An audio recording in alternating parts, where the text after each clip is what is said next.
Salut tout le monde, c'est Baptiste, j'espère que vous allez très bien. Si vous ne me connaissez pas, je suis un web designer et un consultant SEO spécialisé dans WordPress.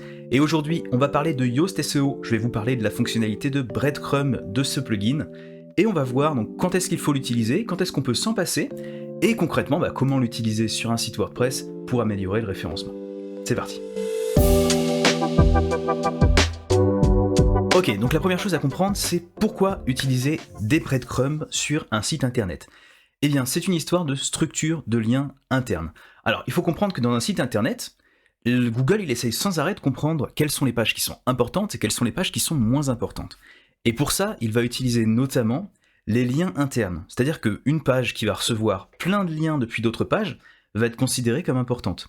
Donc typiquement, les pages qui vont être dans votre menu principal, on va faire un lien vers elles depuis toutes les pages du site, et du coup elles seront importantes. Et c'est là que le breadcrumb rentre en jeu, c'est quand on a un site qui est un petit peu grand, et qu'on a besoin de faire comprendre à Google quelles sont les pages importantes, comment se structure la hiérarchie des choses. Le mieux pour comprendre ça, c'est de prendre un exemple. Donc typiquement, là prenons l'exemple d'un e-commerce, ok ? Et ce e-commerce, il a une structure de cette façon-là, il a plein de catégories. Une de ces catégories, c'est les sacs Chanel rouges, d'accord ? Et dans ces sacs Chanel rouges, il y a plein de sacs rouges, voilà, sac rouge 1, sac rouge 2, sac rouge 3, sac rouge 4, qui sont des produits, ok ? Du coup, ce qui se passe, c'est que actuellement, de base, sans le breadcrumb, on a donc la catégorie qui va faire un lien à chaque fois vers l'un des produits, d'accord ? Et les produits, ils vont faire peut-être des liens vers d'autres produits, vers d'autres trucs, on sait pas, vers la page d'accueil, enfin bon, bref, peu importe. En tout cas, parfois vers la catégorie peut-être, mais en tout cas vers d'autres choses, un petit peu au hasard. Ce qui fait que la structure du site, elle est un petit peu bordélique, si j'ose dire, voilà. Si en revanche, on met un breadcrumb, donc là ce qu'on va faire, c'est qu'on va prendre cet exemple-là, on va le dupliquer, ok, et on va réfléchir avec un breadcrumb. Ce qui se passe, c'est que chacun des sacs va faire un lien vers la page de catégorie, d'accord ? Et du coup, elle va se retrouver, la page de catégorie, avec autant de liens vers elle qu'il y a de produits dans sa catégorie, d'accord ? Donc tout à l'heure, cette page-là, elle recevait peut-être 1 ou 2 liens, d'accord ? Et cette page-là, maintenant, elle va recevoir le même nombre de liens, sauf que plus un lien par chaque produit qui est dans la catégorie. Ce qui veut dire que chaque produit de la catégorie va renvoyer du jus de lien vers cette catégorie de produits, et ça va être bon pour le référencement de la catégorie, tout bêtement, grâce à ça. Parce que la page de catégorie Google va comprendre qu'elle est plus importante pour le site. Donc ça, c'est la grosse raison qui fait que c'est intéressant d'utiliser un breadcrumb sur un site. Maintenant, ce n'est pas obligatoire d'utiliser un breadcrumb, il y a d'autres solutions. Par exemple, si on va sur mon site et qu'on jette un coup d'œil à ce que j'ai fait, moi, dans ma partie de blog, j'ai utilisé simplement, j'ai codé moi-même un petit lien qui dit, publier dans référencement naturel. Ça a le même effet, du coup. C'est-à-dire que tous les articles de blog qui vont être publiés dans référencement naturel, ils vont faire un lien vers ma page de référencement naturel, ce qui va aider à Google à comprendre la hiérarchie du site. Bon, maintenant, il est temps de rentrer dans le vif du sujet. Donc, pour aller modifier, du coup, les réglages du fil d'Ariane, hein, c'est pareil que breadcrumb, c'est des synonymes. Donc, on peut aller dans Yoast SEO, ensuite réglage SEO, et ensuite on va aller modifier les trucs. Moi, par exemple, j'aime pas le séparateur qu'ils ont par défaut. Je préfère avoir juste une flèche ou alors juste un slash. Bon, on va mettre la flèche pour aujourd'hui. Et après, le truc important, c'est d'aller régler ça, les taxonomies à afficher dans le fil d'Ariane pour les types de publications. Et du coup, si vous ne mettez pas ça, ça va juste mettre accueil / le produit, ou accueil / le nom de la publication. Donc là, en l'occurrence, moi je veux que ce soit les catégories pour les posts, et également les catégories pour la partie SEO, avec les produits. Il y a aussi un autre réglage que je vais vous montrer, en bas ici. Il y a une option pour activer le fil d'Ariane dans le thème. Mais en fait, ce truc-là, il ne fonctionne que si le thème a vraiment prévu des emplacements ou a prévu une intégration directe avec Yoast SEO, si vous voulez. Donc la plupart du temps, ça marche pas. Il va falloir l'intégrer autrement. Et c'est ce qu'on va voir maintenant. Alors, on va devoir donc intégrer les choses, le fil d'Ariane quelque part. Donc moi, ce que j'aimerais, c'est l'intégrer que sur toutes les pages, il y a un fil d'Ariane en fait, et que ce soit dans le pied de page. Donc ça, en général, ce qu'on va faire, c'est qu'on va essayer d'aller modifier soit le haut de page, soit le pied de page pour lui ajouter ça. Donc, ce qu'il faut savoir, c'est qu'il y a un shortcode qui nous permet d'insérer le breadcrumb de Yoast SEO n'importe où dans notre thème, à partir du moment où on a un espace où on peut ajouter du texte nous-mêmes. Donc, ce que je vais faire, c'est que là, je suis sur le thème Astra, et peu importe votre thème, hein, ça va être la même façon de faire. Vous allez ouvrir le panneau de personnalisation, et vous allez chercher, est-ce que dans votre thème, il y a quelque part où on peut mettre les réglages du fil d'Ariane. Ah bah voilà, là, typiquement, il y a un réglage pour le fil d'Ariane, donc je vais mettre le fil d'Ariane à l'intérieur. Qu'est-ce que ça change? Voilà, ça change ici, d'accord. Position de l'entête, donc c'est après l'entête. Très bien.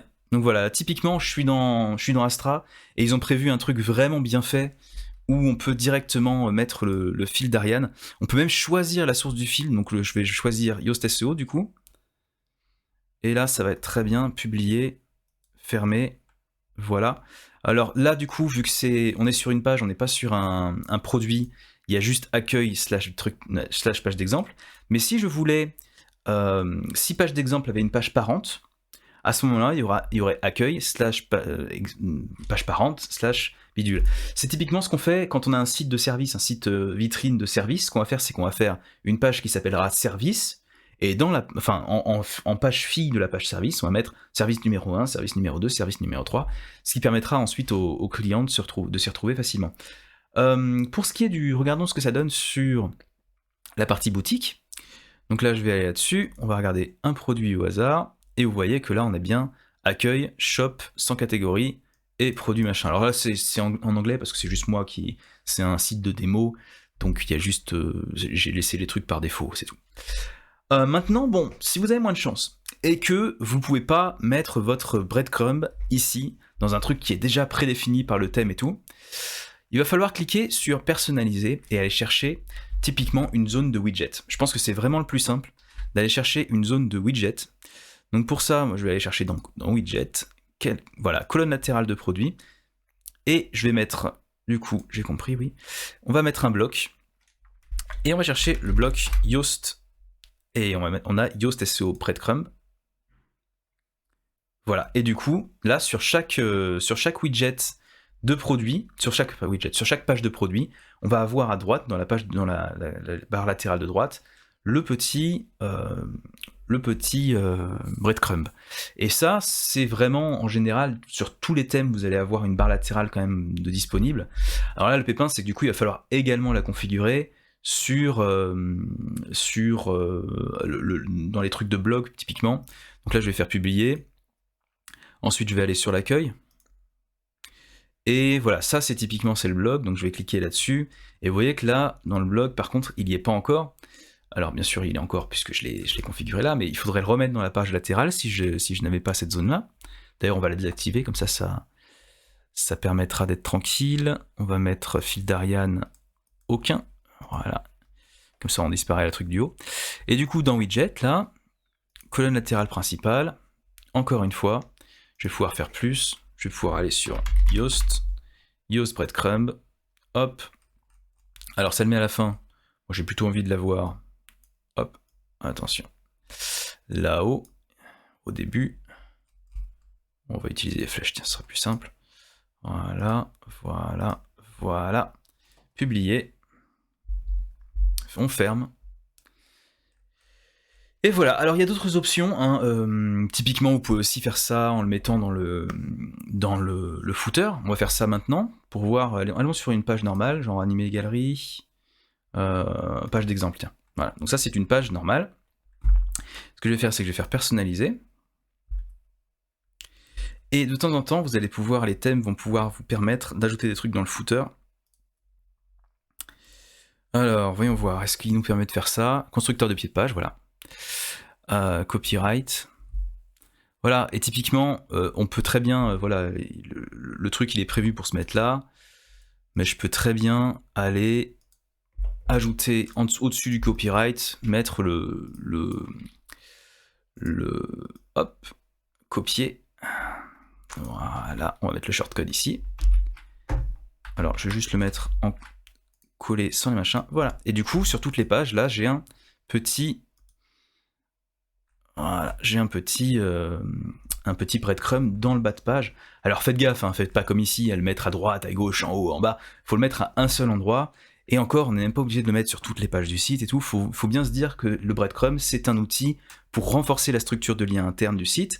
Si votre structure de lien interne, elle est déjà assez forte comme ça, bah vous embêtez pas à le mettre, c'est pas forcément la peine. Ce n'est pas aussi que pour ça, c'est aussi pour le client quand même, hein. Si votre site il est très très chargé et que c'est compliqué de s'y retrouver, ça vaut le coup aussi de mettre le breadcrumb juste sans penser au SEO, juste pour penser aux clients qui s'y retrouvent mieux. Merci d'avoir regardé cette vidéo jusqu'au bout. Si elle vous a plu, vous pouvez vous abonner ou aimer cette vidéo. Et si vous avez besoin d'aide avec votre référencement, eh bien vous pouvez passer par mon site. Je propose des petits audits SEO qui vous permettront de savoir concrètement où est-ce que vous en êtes et qu'est-ce que vous devriez faire pour pas avoir à deviner ça par vous-même. C'est quand même beaucoup plus simple. Voilà, je vous remercie encore une fois d'avoir regardé la vidéo jusqu'au bout et je vous dis à bientôt. Bye bye, ciao.